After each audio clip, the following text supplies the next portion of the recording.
लेकिन इस बार बूढ़ा आदमी नहीं हंसता। वो बस धीरे से कहता है, काश किसी ने मुझे भी यही बात पहले बता दी होती। घड़ी में 11:42 बज रहे हैं। बाहर ठंडी हवा चल रही है। आदित्य अब थोड़ा सीरियस हो जाता है। ठीक है, बताओ। बूढ़ा आदमी गहरी सांस लेता है और धीरे धीरे बोलना शुरू करता है। जब मैं तेरी उम्र का था, मैं भी नाइट ड्यूटी करता था।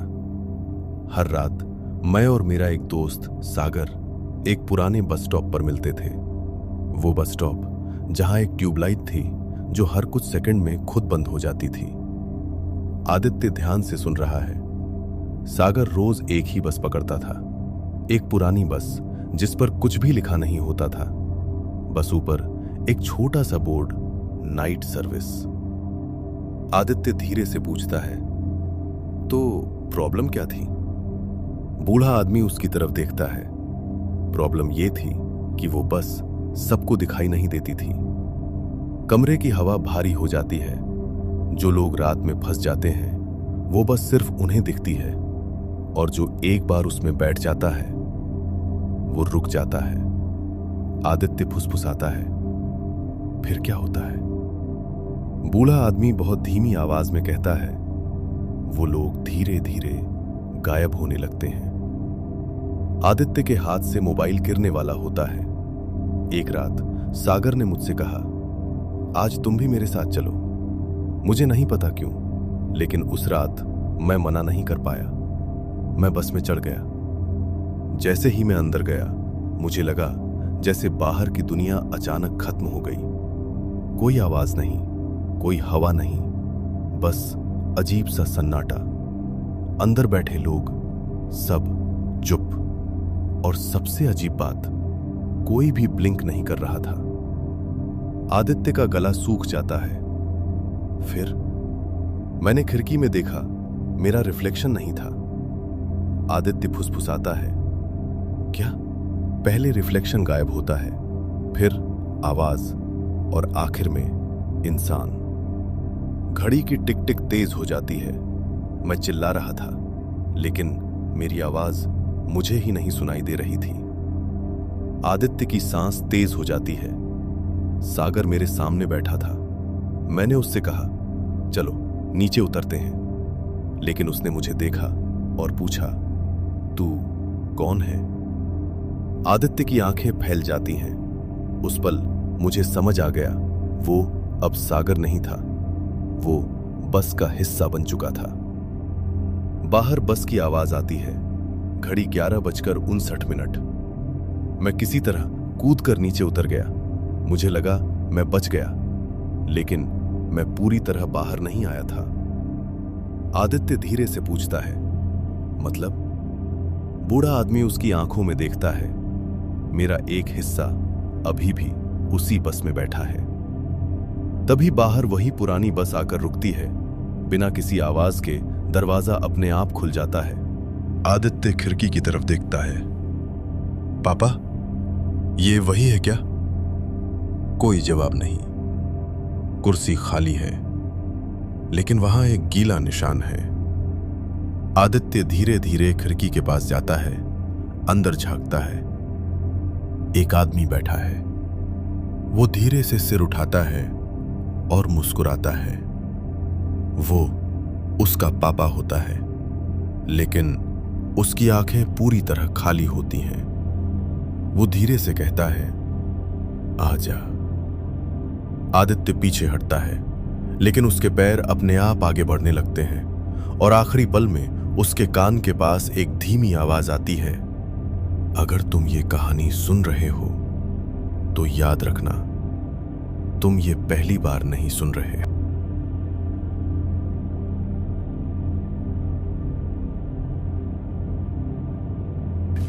यह कहानी बल्कि उस हकीकत की है जो बर्फीली हवाओं के साथ मिलकर इंसान के हौसले को तोड़ने की कोशिश करती है।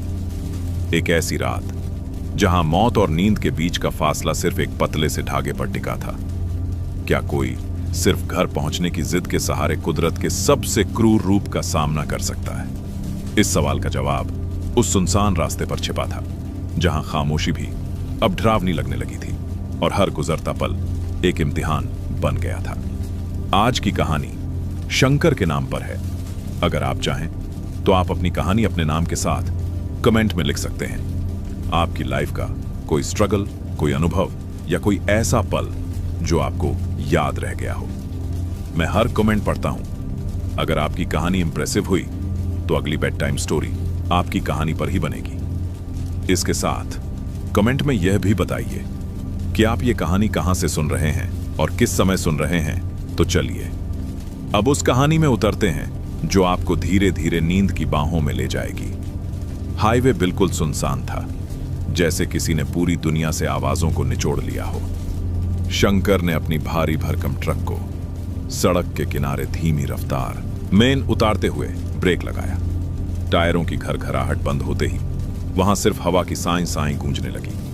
यह दिसंबर की वो काली रात थी जब आसमान से ओस नहीं बल्कि बर्फ जैसी अदृश्य सुइयां बरस रही थी। शंकर अपनी सीट पर बैठा रहा। स्टीयरिंग व्हील पर उसकी पकड़ अभी भी मजबूत थी, लेकिन उसकी हथेलियां सुन्न हो रही थीं। उसने सामने देखा, दूर तक सिर्फ घना कोहरा और अंधेरा फैला हुआ था। ट्रक के हेडलाइट्स की रोशनी भी उस गाढ़े कोहरे को चीरने में नाकाम साबित हो रही थी। शंकर एक अनुभवी ड्राइवर था। उसने अपनी जिंदगी के 20 साल इन्हीं रास्तों पर बिता दिए थे। लेकिन आज की रात कुछ अलग थी। आज की हवा में एक अजीब सी चुभन थी जो चमड़ी को नहीं बल्कि सीधे रूह को छू रही थी।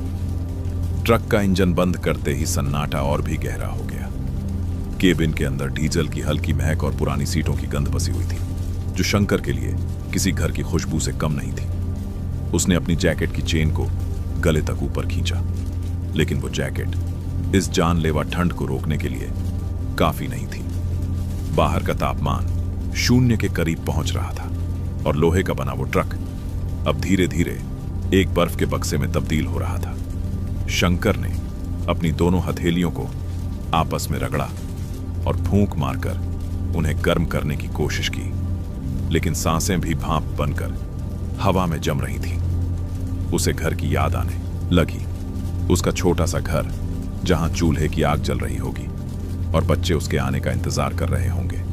यही वो ख्याल था जो उसे इस वीरान सड़क पर अकेले रहने की हिम्मत दे रहा था।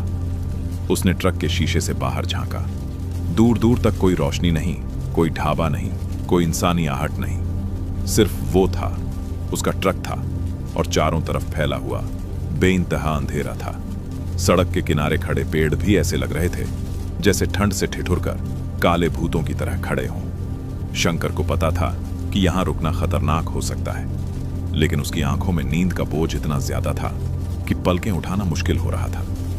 उसने सोचा कि बस कुछ देर के लिए आंखें बंद कर लेगा तो शायद शरीर को थोड़ी राहत मिल जाए, लेकिन उसे अंदाजा नहीं था कि यह रात उसे राहत देने के मूड में बिल्कुल नहीं थी। हाईवे का यह सूनापन उसे डरा नहीं रहा था, बल्कि उसे अंदर से खोखला कर रहा था। अकेलेपन का एहसास ठंड से भी ज्यादा तेज चुभता है। यह बात आज शंकर को समझ आ रही थी। उसने अपनी सीट को थोड़ा पीछे झुकाया और पैरों को सिकोड़ लिया। ट्रक के नीचे से गुजरती ठंडी हवा केबिन के फर्श को भी ठंडा कर रही थी, जिससे उसके पैरों की उंगलियां सुन्न पड़ने लगी थीं। यह सफर अभी बहुत लंबा था और मंजिल तक पहुंचने की जंग अब भी तो बस शुरू ही हुई थी। शंकर ने एक गहरी सांस ली, जो उसके फेफड़ों में बर्फीले धुएं की तरह उतर गई। पिछले 18 घंटों से वह बिना रुके स्टीयरिंग घुमा रहा था। उसकी कमर की हड्डी जैसे अखड़कर पत्थर हो गई थी। हर एक किलोमीटर जो उसने पीछे छोड़ा था, उसने उसके शरीर से ताकत का एक एक कतरा निचोड़ लिया था। उसे याद भी नहीं था कि आखिरी बार उसने कब सही से पैर सीधे किए थे। लगातार सामने देखने की वजह से उसकी आंखों में जलन हो रही थी, जैसे किसी ने उनमें गर्म रेत भर दी हो। सड़क की वो सफेद पट्टियां जो घंटों से उसकी आंखों के सामने नाच रही थीं, अब अंधेरे में भी पलकें बंद करने पर उसे दिखाई दे रही थी। यह थकान सिर्फ शरीर की नहीं थी, बल्कि यह वो बोझ था जो एक जिम्मेदार पिता अपने कंधों पर ढोता है। उसे पता था कि अगर उसने अभी आराम नहीं किया तो शायद वह कभी घर नहीं पहुंच पाएगा। नींद के झोंके उसे किसी गहरे कुएं में धकेल रहे थे और उससे लड़ना अब उसके बस के बाहर होता जा रहा था। उसने अपनी कलाई घड़ी पर नजर डाली।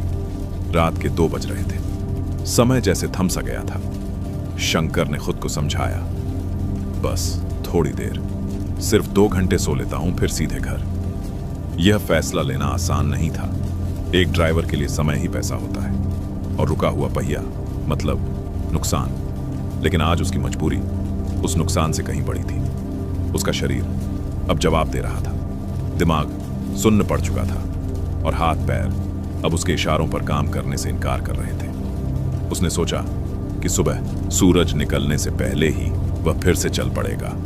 यही सोचकर उसने खुद को तसल्ली दी कि यह रुकना हारना नहीं है, बल्कि लंबी छलांग के लिए 2 कदम पीछे लेना है। ट्रक के केबिन में जगह बहुत कम थी। यह कोई आलीशान कमरा नहीं था, बस लोहे और रेक्सीन से बनी एक छोटी सी दुनिया थी।